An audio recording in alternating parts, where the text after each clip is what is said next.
If you know me, if you follow me, if you see me, every day I wake up, I put a post up. I woke up this morning and opened two gifts, my eyes. Grateful to God for his grace and mercy. I was preaching at JC's, the Recovery Bible Study, now the South Recovery Church South Fort Lauderdale. And I was at 3/4 through my sermon and I had a stroke. 3/4 through my sermon. So I tell people when you're singing or when you're worshiping or when you're doing something and you're on in front of everybody, even if you mess up, just keep going. You know, just keep going. Just don't laugh, don't make excuses, don't say I'm sorry, just keep going. So I don't know, I'm having a stroke. I know I'm having something is happening, right? I can't see, my head is hurting, I'm getting dizzy, blah blah blah. Okay, so I get out of that, I finish the sermon, I pray for a couple of people, and I go to the hospital. I'm with Aaron C from London at the time. He's in a car with me. And Mo T takes me to the hospital and I'm having a stroke. And they get, I've had several strokes and blah, blah, blah. So I didn't know if I was going to die. I didn't know I was going to be paralyzed. I didn't know if I was going to be blind. I didn't know. I know people who had strokes and passed away. I know people who had strokes who are paralyzed. I know people who had strokes who can't talk no more. So I'm like, wow, I'm having a stroke. This is crazy. I didn't know if I was going to die. And whenever you have something like that, if part of my history is I catastrophize. I'm going to die. I'm going to die. I'm going to, so, and I've lost my mother. I lost so many people, right? I've had a lot of losses in my life. So I appreciate life. And I've had many people who've lost people. My best friend Gary Jackson is gone. My brother CeeLo is gone. And Ryan and Joseph gone. The list goes on and on and on. So I appreciate life. I'm grateful every day. I got an assignment today. I got to be aware, keep my eyes open, stay off my phone, be aware so that I can care. You have to be aware if you're going to care.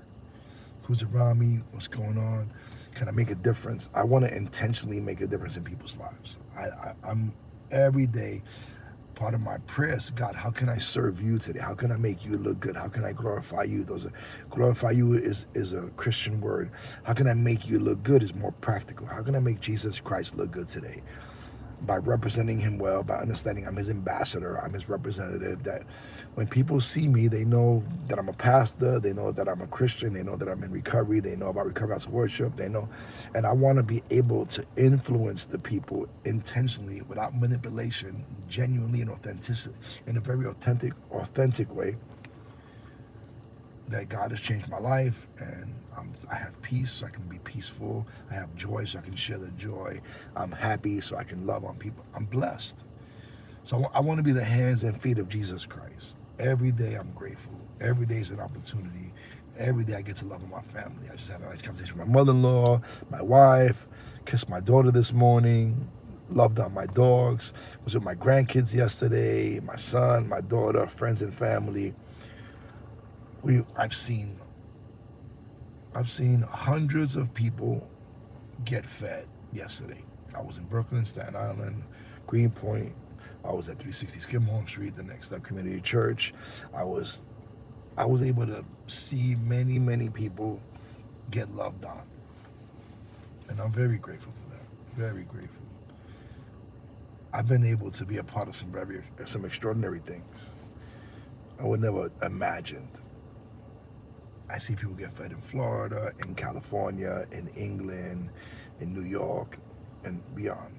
I am part of several ministries, organizations that are making a difference in people's lives. Every Thanksgiving, we feed thousands of people all over the place. Every Christmas, we get lists of families that are in need.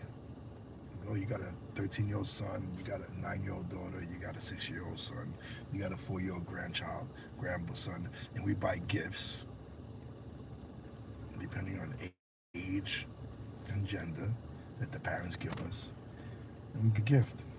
And then at some of these locations, we have wrapping parties where the families come, we feed them, we love on them. They get to choose what gift they want for their children or grandchildren, and then they wrap them and they get to give them to their children themselves. So they get dignity, self-respect. The church is a blessing, anonymous, true anonymity, right? We used to bring it to gifts to the families ourselves, which is very rewarding. You get to see the kids, But when it was somebody came up with an idea, true anonymity is that the parents come, choose the gifts, wrap them up, and so it's very beautiful. And we're doing that at several locations again this year, and the list gets longer and longer. God provides. You'd be shocked how people are generous. I got some very generous friends. I know some generous people. I know people who know people, we get to make a difference. And it doesn't hurt me. It doesn't kill me to be able to help so many people, right? I started me, Eric, and Wally, my wife, some other people. It was just a handful of us. We started making ham and cheese sandwiches.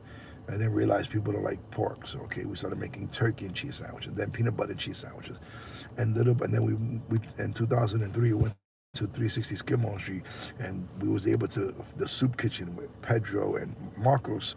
Marcos started it. Pedro began, and we began able to feed people, thousands of people, and then a food pantry, thousands of people every year. But it started with a ham and cheese sandwich. I know it started with a ham and cheese sandwich.